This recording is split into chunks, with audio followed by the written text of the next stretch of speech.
Was it possible to fall in love with someone through a wall before ever speaking a single word? Maya pressed her forehead against the cool glass of her new apartment window, watching the city below blur into streaks of amber and red as the evening traffic crawled through the rain-soaked streets. The apartment was smaller than she'd hoped for, tucked away on the fourth floor of a building that had seen better decades. The paint was chipping in the corners.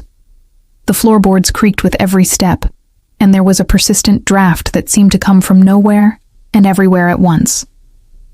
But it was hers.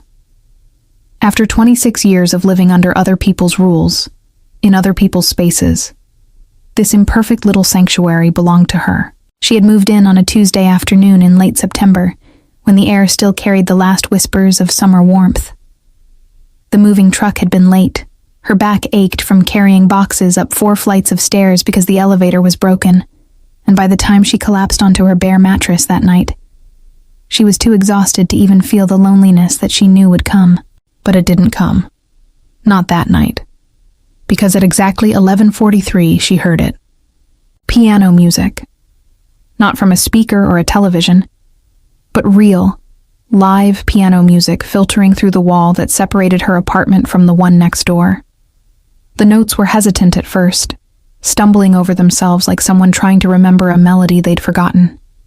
Then they found their rhythm, flowing into something beautiful and melancholic, a piece she didn't recognize but felt deep in her chest, as if her own heartbeat was trying to sync with the music. Maya sat up in the darkness, her exhaustion forgotten, and listened. The wall between them might as well have been made of paper for how clearly the sound traveled. She could hear everything, the gentle press of fingers on keys, the soft pedal work, even the occasional pause where the pianist seemed to be thinking, considering the next phrase. When the music finally stopped, nearly an hour later, the silence felt almost violent. Maya lay back down, staring at the ceiling, and wondered who lived on the other side of that wall. She found out his name 3 days later, not by meeting him, but by accidentally receiving his mail. The carrier had mixed up their apartment numbers, and there it was in her mailbox, a magazine subscription addressed to Ethan Cole, 4B. She was 4A. She stood in the narrow hallway, holding the magazine, debating whether to knock on his door right then. But something held her back. Some instinct that told her the mystery was better than the reality, that the piano player who filled her nights with unexpected beauty might not match the image she was already building in her mind. So she left the magazine by his door and retreated to her apartment like a coward. The music came every night after that. Sometimes at 11, sometimes later, sometimes just before dawn when the city was still sleeping, and the world felt like it belonged only to them and the scattered insomniacs who kept odd hours. She began to structure her evenings around it, finding herself staying up later than she should, working on her laptop or reading a book she wasn't really absorbing, just waiting for those first tentative notes to drift through the wall. Different pieces each night. Some classical, some contemporary, some that sounded improvised, like he was composing in real time, following wherever his fingers wanted to lead. On the nights when the music was slow and mournful, Maya wondered if he was sad. On the nights when it was bright and energetic, she smiled to herself in the darkness and imagined he'd had a good day. She never saw him, not once in those first few weeks. She would hear his door open and close, hear his footsteps in the hallway, but somehow they were always just out of sync. He was leaving as she was coming home, or she was leaving as he was coming home, like 2 planets in neighboring orbits that never quite aligned. Her best friend Rachel thought she was losing her mind. "You're basically having a relationship with a wall," Rachel said over coffee one Saturday morning, her voice dripping with amused concern. "You don't even know what this guy looks like. He could be 80 years old. He could be a slob. He could be married with 3 kids who you just never hear because you're too busy romanticizing piano scales." Maya had laughed, but Rachel wasn't entirely wrong. She was romanticizing. She was building an entire person out of music and silence, and the smallest of sounds. The way his keys jingled when he unlocked his door. The low murmur of his voice when he was on the phone, though she could never make out the words. Once, she heard him laugh, really laugh, and it was so warm and genuine that she caught herself smiling for the rest of the day. October bled into November. The weather turned sharp and cold, and Maya started leaving her window cracked open at night despite the chill, because the radiator in her apartment clanged and hissed so loudly that it sometimes drowned out the music. She wore extra layers to bed and buried herself under blankets, but she refused to miss a single note. Then came the first night without music. She waited until midnight, then 1, then 2 in the morning, but the wall stayed silent. She told herself he was probably just tired, or maybe he was out somewhere, or maybe his piano had broken. But as one silent night turned into 3, then 5, then a full week, a strange panic began to build in her chest. Had he moved away? Had something happened to him? The thought of losing this connection, this strange, one-sided, completely imaginary relationship she'd built with a person she'd never met, felt absurdly devastating. On the 8th night of silence, Maya did something she'd been both wanting and dreading to do for weeks. She knocked on his door. Her hand trembled as it hovered over the wood, and for a moment she almost turned back. But then she knocked. 3 soft raps that echoed in the empty hallway. She waited, her heart pounding so hard she was sure he'd be able to hear it. Footsteps approached from inside. The doorknob turned, and as the door began to swing open, Maya realized with crystal clarity that her life was about to change in ways she couldn't possibly predict. The man who stood in the doorway was not what Maya had expected, though she couldn't have articulated what her expectations had been. He was younger than the music had suggested, maybe early 30s, with dark hair that fell slightly too long over his forehead and eyes that held a particular kind of exhaustion she recognized from her own mirror on difficult mornings. He wore a faded gray sweater with a hole forming at the collar, and his feet were bare against the hardwood floor of his entryway. But it was his hands she noticed most. Long fingers, the kind that looked like they belonged wrapped around piano keys, and on his right hand, a thick bandage that covered his palm and wrapped around his wrist. "Can I help you?" His voice was quieter than she'd imagined, gentler, with a slight rasp that suggested he didn't use it much. Maya's carefully rehearsed words evaporated. She stood there, suddenly aware of how insane this was, knocking on a stranger's door at nearly 10 o'clock at night because she'd missed his piano playing. "I'm sorry, I shouldn't have. I'm your neighbor, from 4A. I just wanted to make sure everything was okay." His expression shifted, something flickering across his face that she couldn't quite read. Surprise, maybe? Or wariness? "Everything's fine. Did I do something? Was I being too loud?" No, not at all." Maya felt heat rising to her cheeks. "Actually, it's the opposite. I noticed it's been quiet and I wanted to check in." She was making it worse. She could see the confusion deepening in his eyes, the way he was starting to lean back, preparing to politely close the door on the strange neighbor who apparently monitored his noise levels. "The piano," she blurted out. "I could hear you playing, through the wall. It was beautiful, and then it stopped, and I just wanted to make sure you were all right." The wariness in his expression transformed into something else entirely. His shoulders, which had been tense and raised, dropped slightly. He looked down at his bandaged hand, then back at her, and for the first time, something almost like a smile touched the corners of his mouth. "You listened to me play.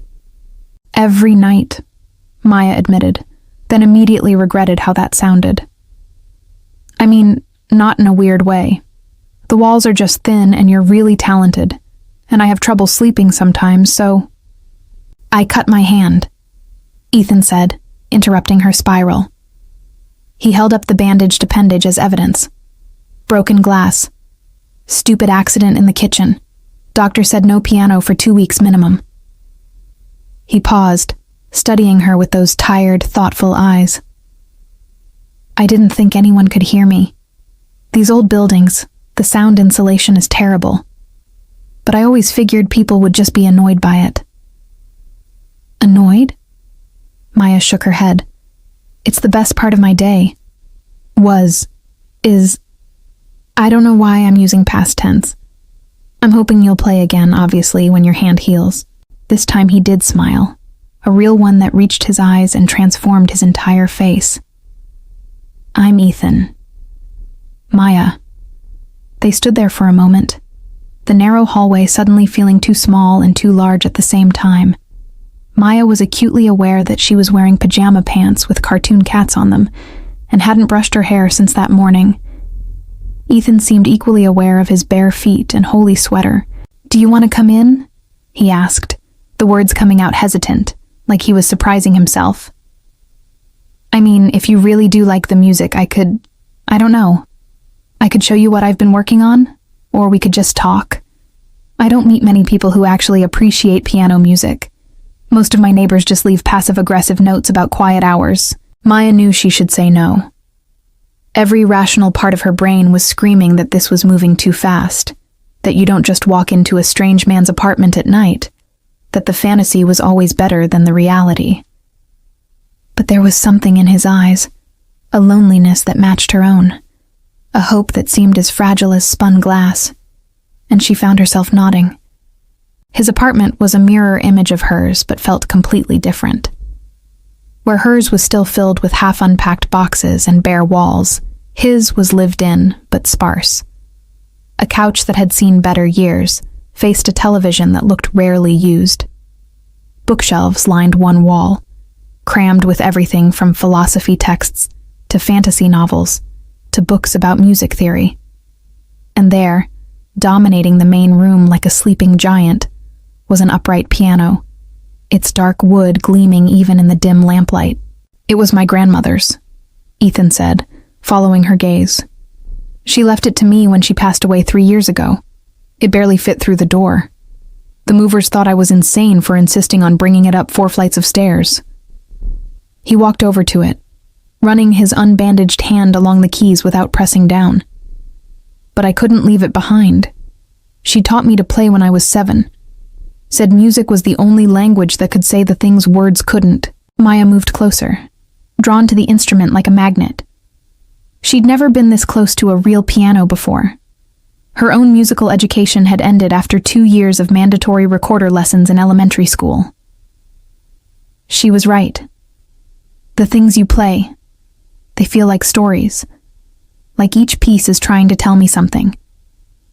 Ethan looked at her then, really looked at her, and Maya felt suddenly exposed. What did they tell you? She thought about all those nights, lying in the darkness, listening to melodies that seemed to know exactly what kind of day she'd had. That I wasn't alone, she said quietly. That someone else was awake at odd hours, feeling things deeply enough to translate them into something beautiful. That maybe this city wasn't as isolating as I thought it was. Something shifted in the room, the air becoming heavier with unspoken things. Ethan opened his mouth, closed it, then tried again. I play at night because I can't sleep. Haven't been able to properly sleep in almost 2 years. The doctor calls it chronic insomnia related to anxiety and depression, which is just a fancy way of saying my brain won't shut up long enough to let me rest. The piano is the only thing that helps. When I'm playing, all the noise in my head goes quiet. Maya understood more than he probably realized. Her own sleepless nights weren't about anxiety, or maybe they were, just differently flavored. They were about the strange suspension of moving to a new city where she knew no one, starting a job that paid the bills but didn't fulfill her, living a life that looked right on paper but felt hollow in practice. Can you play anything, even with the injury? Ethan glanced down at his hand. I'm not supposed to, but I could show you how to play something simple if you want. The left hand does most of the heavy lifting anyway. Before she could second-guess herself, Maya was sitting on the piano bench, Ethan beside her, close enough that she could feel the warmth radiating from him. He smelled like coffee and something woodsy, like cedar or sandalwood. With his left hand, he demonstrated a simple chord progression, his fingers moving with the kind of unconscious grace that only came from years of practice. Now you try, he said, gesturing to the keys. Maya placed her hands on the piano, her fingers clumsy and uncertain. When she pressed down, the sound that emerged was discordant and harsh, nothing like the music she'd heard through the wall. She winced. "That's awful." "That's learning," Ethan corrected. He reached over, his unbandaged hand gently adjusting her finger placement. His touch was careful, professional, but Maya felt it like an electric current running up her arm. "Try again. Don't be afraid of the keys. They want to be played." She tried again. This time the sound was slightly better, something almost resembling music. Ethan played along with his left hand, filling in harmonies that made her simple notes sound intentional, part of something larger. They played together for maybe 2 minutes, but it felt both infinitely longer and impossibly brief. When they stopped, the silence that followed was different from the silence that had existed before. It was charged, full of possibility and danger in equal measure. "I should go," Maya said, even though she didn't want to. Even though every part of her wanted to stay in this moment, in this apartment that smelled like old books and coffee, next to this man who turned his insomnia into art. "Okay," Ethan said, but he didn't move to get up. "Will you come back? When my hand heals, I mean. I could teach you more, if you want." Maya stood, her legs feeling unsteady beneath her. "I'd like that." He walked her to the door, and they stood in that same awkward space they'd occupied earlier, but now it felt different. Now they weren't strangers anymore, though Maya couldn't have said exactly what they were instead. "Maya," Ethan said as she turned to leave. "Thank you for listening, for caring enough to check. I didn't realize how much I needed someone to hear me until you said you did." She wanted to tell him that she'd been listening with more than just her ears, that she'd been learning his rhythms and moods, that somewhere along the way, the sound of his piano had become the thing that made this apartment feel like home. But those words felt too big, too revealing for this fragile new thing between them. So instead, she just smiled and said, "Good night, Ethan." Back in her own apartment, Maya lay in bed staring at the wall that separated them. For the first time in weeks, the silence didn't feel empty. It felt full of promise. She could hear Ethan moving around next door, the familiar sounds of his nightly routine. And she realized with a start that she'd become so attuned to him that she could map his apartment just by sound. She was falling asleep when she heard it. A single note from the piano, held long and pure, then released into the darkness. Then another, and another. Just melody. No complicated harmonies or chord progressions, played entirely with his left hand. It was slower than his usual pieces, more careful, but it was there. He was playing for her, she realized. Despite the injury, despite the doctor's orders, he was playing because she'd asked him to, because he knew she'd be listening. Maya pressed her hand against the wall, as if she could reach through it and touch him, and finally understood why she'd stayed. The days that followed were filled with a strange kind of choreography. Maya and Ethan existed in two separate worlds that had suddenly discovered a shared border, and they were both still learning how to navigate it. They would run into each other in the hallway now, no longer the perfectly mistimed strangers they'd been before. He'd be checking his mail when she came home from work, or she'd be leaving for her morning coffee run, just as he was coming back from a late-night walk. These encounters were brief, carefully polite, tinged with an awkwardness that felt almost adolescent. They'd exchange pleasantries about the weather, about the building's eternally broken elevator, about nothing at all, really. But underneath every word was the weight of that night, the memory of sitting side by side at the piano, of his hand adjusting hers, of the music they'd made together. The nightly concerts resumed, though they were different now. Ethan played only with his left hand, the melodies simpler, but somehow more intimate, stripped down to their essential emotional core. And Maya, who had always listened from her bed or her couch, now found herself sitting on the floor with her back against the shared wall, as close to the music as she could get, without actually being in the room with him. Sometimes she'd close her eyes and try to picture his fingers on the keys, the way his whole body seemed to lean into the instrument. Other times she'd just let the sound wash over her, not thinking at all, just feeling. 2 weeks after their first meeting, Ethan knocked on her door. It was early evening, the sky outside her window turning that particular shade of purple that only existed for about 15 minutes each day. Maya answered in her work clothes, her hair still pinned up from the office, surprise written across her face. "Hi," he said, and there was something different about him, an energy, a brightness she hadn't seen before. He held up his hand, no more bandage, just a pink scar running across his palm like a river on a map. "Doctor cleared me today. Full use, no restrictions." Maya felt her heart skip. "That's great. You must be relieved." "I am. And I wanted to ask if you'd come over tonight, for the first real piece I play. Since you've been listening to the limited edition versions for the past 2 weeks, I thought you deserved to hear what it's supposed to sound like." There was something vulnerable in the way he asked, like he was offering her more than just a private concert. Like he was saying, "I want you there. I want you to see this. I want to share this moment with you specifically." Maya didn't hesitate. "What time?" "Whenever you're ready. I'll be there all night anyway." She showed up at his door an hour later, having changed into jeans and a soft sweater, having brushed her hair and put on just enough makeup to look like she wasn't trying too hard. He let her in with a smile that made her stomach flutter, and she noticed that he'd cleaned the apartment. Not that it had been messy before, but now there was a conscious order to things. Candles on the bookshelf, their flames casting dancing shadows on the walls. 2 glasses of wine on the coffee table, red and full. "I don't usually do this," Ethan said, following her gaze. "The candles, I mean, or the wine. I'm not trying to, this isn't—" "It's nice," Maya interrupted, saving him from his spiral. "Really nice." They sat together on the couch, and for a while, they just talked. Really talked, the way people do when they're hungry for connection and tired of surface-level interactions. He told her about his job as a freelance web designer, work that paid well enough, but left him feeling creatively empty.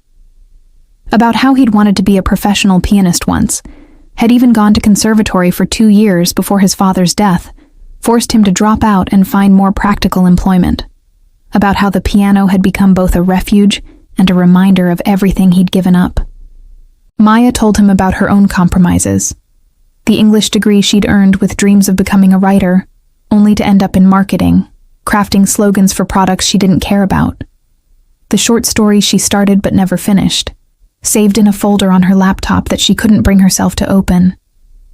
The way she'd moved to this city thinking a change of scenery would somehow transform her into the person she wanted to be, only to discover she just brought all her old problems with her in different packaging. "Do you think we ever become who we're supposed to be?" Maya asked. The wine had made her philosophical, loosened something in her chest that was usually kept tightly wound. "Or do we just become who circumstances force us to be, and then spend the rest of our lives wondering about the alternate versions?" Ethan considered this, his fingers unconsciously moving, as if playing invisible piano keys on his knee. "I think maybe there is no supposed to be. I think we're always becoming, always in motion. The question isn't whether we become the right person, but whether we're moving in a direction that feels true. And are you? Moving in a direction that feels true?" He looked at her then, his eyes dark and serious in the candlelight. "I wasn't. For a long time I wasn't. I was just existing, going through the motions, playing piano at night because it was the only time I felt remotely real. But lately..." He trailed off, and Maya knew what he wasn't saying. Lately, something had changed. Lately there had been a reason to play that went beyond just quieting his own mind. "Play for me," she said softly. "Whatever you want. I want to hear it the way it's meant to sound." Ethan stood and moved to the piano, and Maya watched as he transformed. The uncertain, awkward man who struggled with words disappeared, replaced by someone confident and sure. He sat down, flexed both hands, the scarred one and the unscarred one, and began to play. The piece was unlike anything Maya had heard through the wall.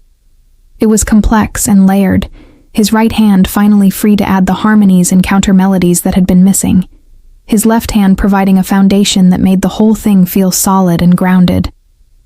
The music built slowly, starting with something almost hesitant, then growing in confidence and volume until it filled the entire apartment, until Maya felt it in her chest and her throat, and behind her eyes. She closed her eyes and let it carry her, and for those few minutes, nothing else existed except the sound and the feeling and the certainty that she was exactly where she needed to be. When the last note faded, Maya opened her eyes to find Ethan watching her, his hand still resting on the keys.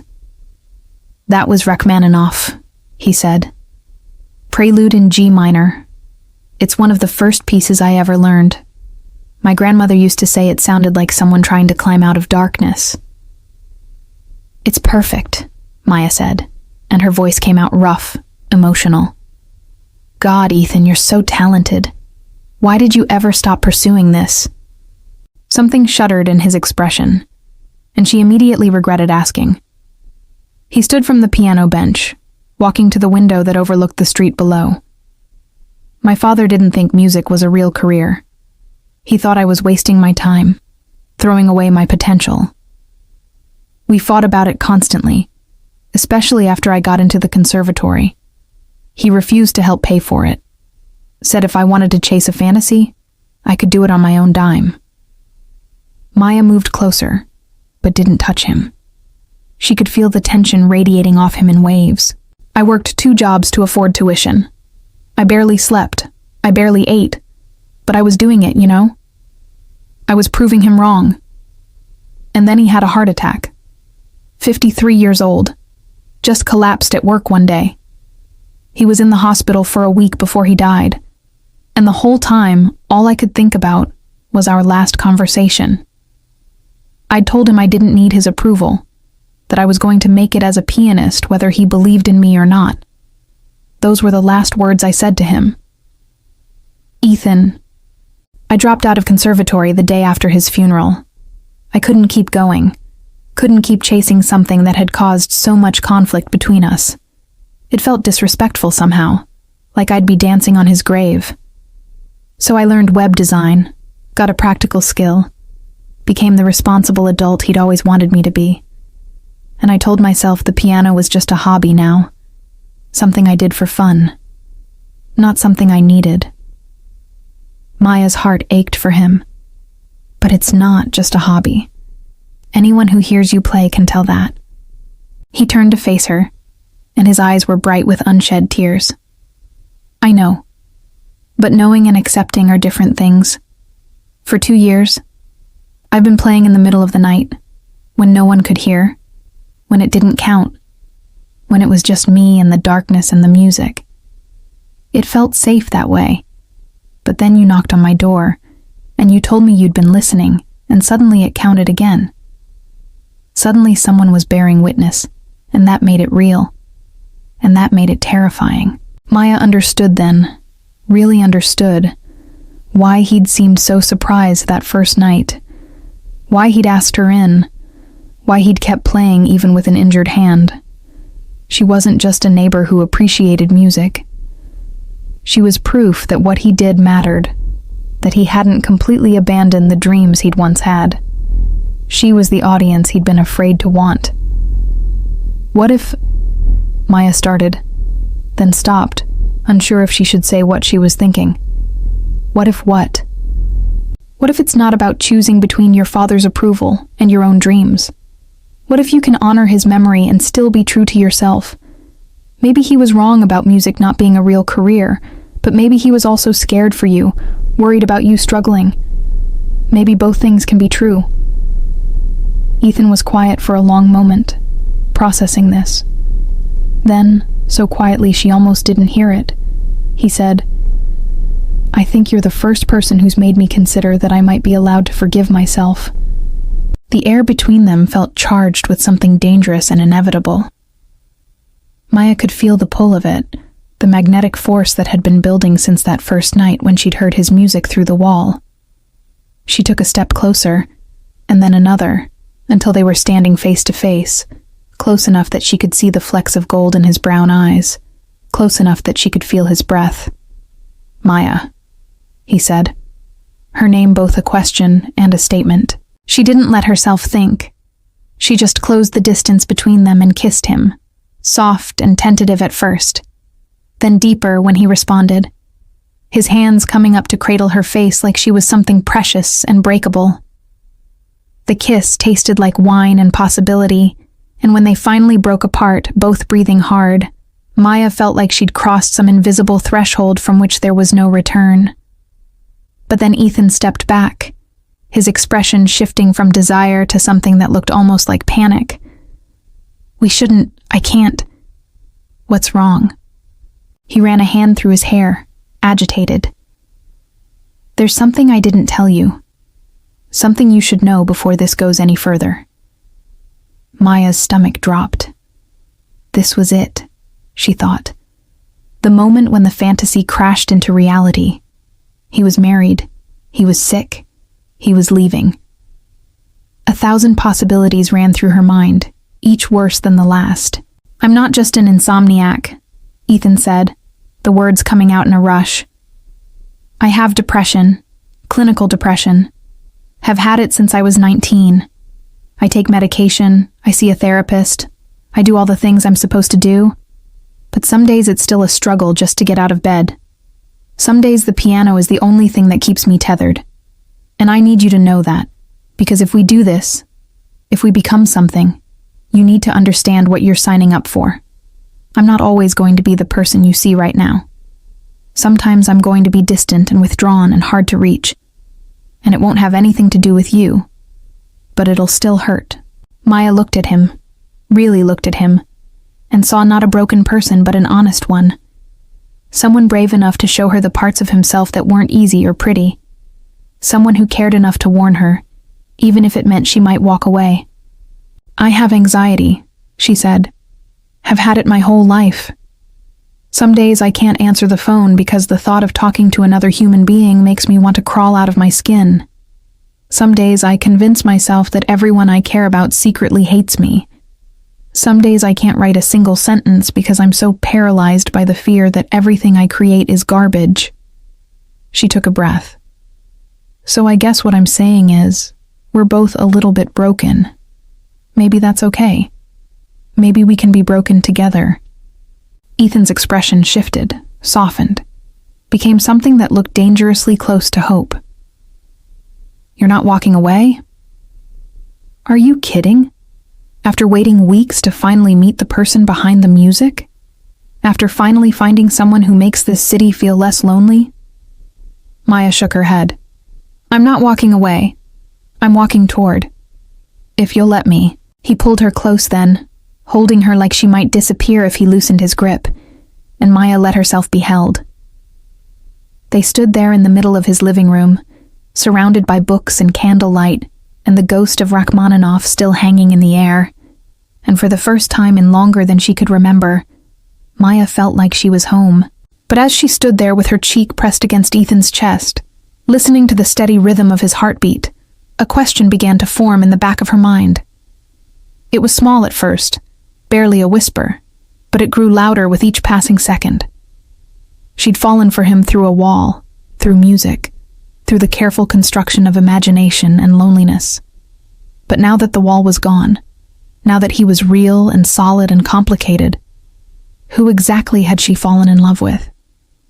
The idea of him, or the reality? And more terrifying still, what if she'd built something so beautiful in her mind that the real thing could never measure up? The answer to Maya's unspoken question came not in a single revelation, but in the accumulation of small, ordinary moments that followed. It came in the Tuesday morning when she woke up to find a cup of coffee outside her door, still warm, with a note in Ethan's handwriting that simply said, "Thought you might need this." It came in the evening when she had a panic attack about a presentation at work, and he sat with her on his couch, not trying to fix anything or offer empty reassurances, just breathing with her until the worst of it passed. It came in the night when his depression hit hard, when he canceled their plans and wouldn't answer her texts. And instead of taking it personally, she left a container of soup outside his door with a note that said, "No pressure. I'm here when you're ready." The reality, Maya discovered, was messier than the fantasy, but it was also richer, more textured, more real in ways that mattered. The Ethan she'd imagined through the wall had been perfect, untouchable, a figment of loneliness and longing. The Ethan who existed in 3 dimensions was flawed and struggling and sometimes difficult. But he was also kind and thoughtful and capable of a depth of feeling that took her breath away. He remembered how she took her tea. He noticed when she was having a bad day before she said a word. He played her new pieces he was working on and actually listened when she offered feedback, even though she knew almost nothing about music theory. They fell into a rhythm, though not the seamless one of romantic comedies. They fought sometimes, usually about small things that were actually about bigger things. About her tendency to withdraw when she was anxious, about his habit of pushing people away when he was depressed, about the ways they'd both learned to protect themselves that now got in the way of letting each other in. But they learned to fight fair, to come back together, to apologize and mean it. They learned each other's languages, the way he used music to say things he couldn't verbalize, the way she processed emotions through words, writing him long texts at 3 a.m. that he'd wake up to and read over his morning coffee. 3 months into whatever they were, dating seemed too casual a word. Relationship felt too formal. Ethan started playing during the day. Not just at night when the world was sleeping and it didn't count, but in the afternoon, in the morning, whenever the urge struck him. Maya heard it through the wall while she worked from home, and she'd smile to herself, recognizing in the boldness of it a kind of healing.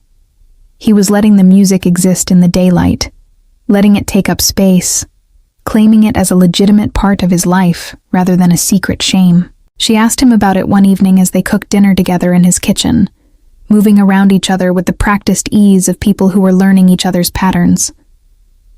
"You're playing more," she observed, stirring pasta while he chopped vegetables with the kind of precise rhythmic motion that reminded her of the way his fingers moved across piano keys. "I am," he agreed. He was quiet for a moment, the only sound the knife against the cutting board. Then, "I reached out to my old teacher from the conservatory, Professor Chen. I haven't talked to her in 2 years. I sent her an email last week." Maya set down her spoon, giving him her full attention. "What did you say?" "That I was sorry for disappearing. That I'd let fear make my decisions for me. That I wanted to know if it was too late to come back, not to the conservatory necessarily, but to music. Really, seriously to music." He scraped the vegetables into the pan, the sizzle filling the momentary silence.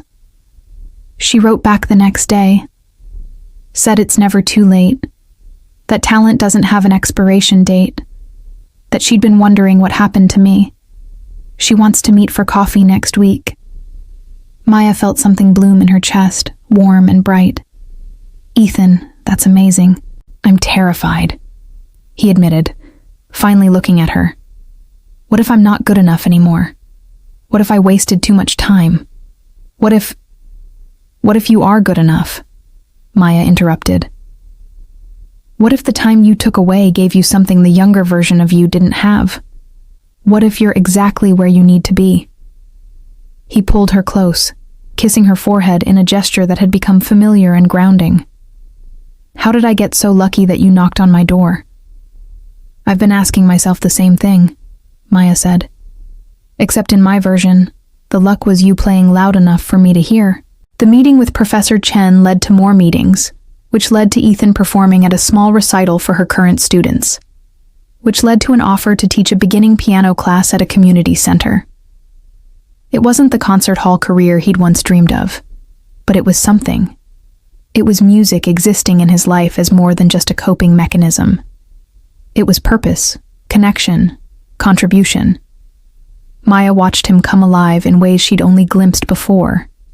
Watched him discover that there were multiple paths to honoring the gift he'd been given, that success didn't have to look the way he'd once thought it did. And in watching him, Maya found her own courage beginning to stir. She started writing again, not the marketing copy that paid her bills, but the stories that lived in her bones. She wrote late at night after Ethan went home. They'd decided early on that they needed to maintain separate spaces, that the healthiest thing was to choose each other every day, rather than fall into codependent patterns out of convenience. She wrote about loneliness and connection, about music and walls, about the ways people found each other in unexpected places. She wrote badly at first, then less badly, then occasionally something that made her think maybe, just maybe, she had something worth saying. She showed Ethan her first completed story on a rainy Sunday afternoon 6 months after they'd met. They were in her apartment this time. Maya curled up on one end of her couch, while Ethan read on the other, his face serious and concentrated. She watched him read, trying not to be anxious, mostly failing. When he finished, he looked up at her with something like awe in his eyes. "This is about us," he said. It wasn't a question. "It's about loneliness," Maya corrected. "About the ways we try to connect across distances that feel insurmountable. About falling in love with an idea and then learning to love the reality." "It's beautiful," Ethan said. "You should submit this somewhere. Really submit it. To a real publication." "I don't know if it's good enough." "Stop," he said firmly. "Don't do what I did. Don't let fear steal years from you. I'm serious, Maya. This deserves to be read by more people than just me." So she submitted it. First to a literary magazine she admired, expecting nothing. Then, when they accepted it, to another and another. The pieces started small but grew, her confidence building with each acceptance, each comment from a reader who'd been moved by something she'd written. She didn't quit her day job, not yet, maybe not ever.